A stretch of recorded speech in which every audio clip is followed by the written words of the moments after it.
नमस्कार, आप देख रहे हैं प्राइम टीवी और मैं हूं आपके साथ अनन्या मिश्रा। वक्त हो गया है अहम बात का। बुधवार को देश के 244 ठिकानों पर मॉक ड्रिल होना है। इसे लेकर राज्यों और केंद्र शासित प्रदेशों के साथ केंद्रीय गृह सचिवों की बैठक बस थोड़ी ही देर पहले खत्म हो गई है। सूत्रों के मुताबिक बैठक में मॉक ड्रिल की तैयारियों का जायजा लिया जाएगा।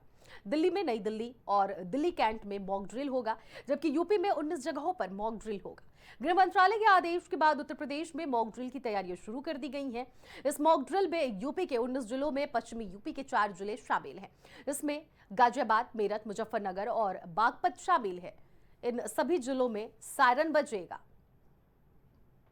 यूपी में यहां मॉक ड्रिल बुलंदशहर, नरोरा, आगरा, इलाहाबाद, बरेली या फिर गाजियाबाद, गोरखपुर, झांसी, कानपुर, लखनऊ, मथुरा, मेरठ, मुरादाबाद, सहारनपुर, वाराणसी, बख्शी का तालाब, मुगलसराय, सरसावा, बागपत, मुजफ्फरनगर, इन सभी जगहों पर मॉक ड्रिल होंगे। ऐसे में आपको हम ये भी बताते चले कि कानपुर, झांसी, लखनऊ, मथुरा, मेरठ, मुरादाबाद, सहारनपुर, वाराणसी, बख्शी का तालाब, मुगलसराय, सरसावा, बागपत, मुजफ्फरनगर, बुलंदशहर, गोरखपुर, इन सभी जगहों पर मॉक ड्रिल किया जाएगा। लेकिन मॉक ड्रिल की तैयारियां आज से शुरू हो गई हैं। देश के विभिन्न राज्यों से इसकी तस्वीरें सामने आ गई हैं। वहीं इस निर्देश के बाद यूपी में भी मॉक ड्रिल की तैयारियां शुरू कर दी गई हैं।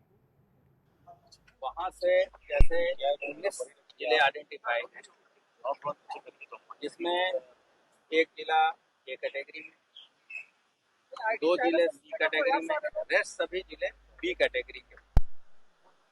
लेकिन यहाँ की संवेदनशीलता को मद्देनजर रखते हुए शासन द्वारा ये निर्देश दिए गए कि सभी जिलों में और जितने भी हमारे वर्टिकल्स हैं, जैसे civil administration, police administration, fire services, disaster response force है, सभी के साथ मिलकर ये मॉक ड्रिल और प्रिपेयर्डनेस रखा जाए ताकि आकस्मिकता की स्थिति में हम लोग इन चीजों से निपट सकें। कोई समझता है एक साथ नहीं, ये तो अभी ड्रिल कर, ये तो स्थानीय स्तर पर इन चीजों को इस संबंध में विस्तृत निर्देश शासन से और मुख्यालय से जारी करता है। तो समय के बारे में वो स्थानीय लोग इसको तय कर सकते हैं, या अगर कोई भारत सरकार से कोई केंद्रीय अगर सेंट्रलाइज कोई शासन के आदेश आते हैं भारत सरकार या शासन, अदरवाइज अभी तक खबर की अहम बात यह है कि मॉक ड्रिल आमतौर पर ऑल आउट वॉर या लंबे समय तक चलने वाले युद्ध की संभावना को ध्यान में रखते हुए की जाती है। ऐसा अभ्यास साल 1971 के युद्ध के दौरान हुआ था। कारगिल के दौरान ऐसा कोई मॉक ड्रिल कहीं पर भी नहीं हुआ। इस तरह का मॉक ड्रिल साल 1999 के युद्ध में भी नहीं हुआ। लेकिन इस बार सरकार की मंशा साफ है। मोदी सरकार अपने नागरिकों के साथ खिलवाड़ नहीं करना चाहती है।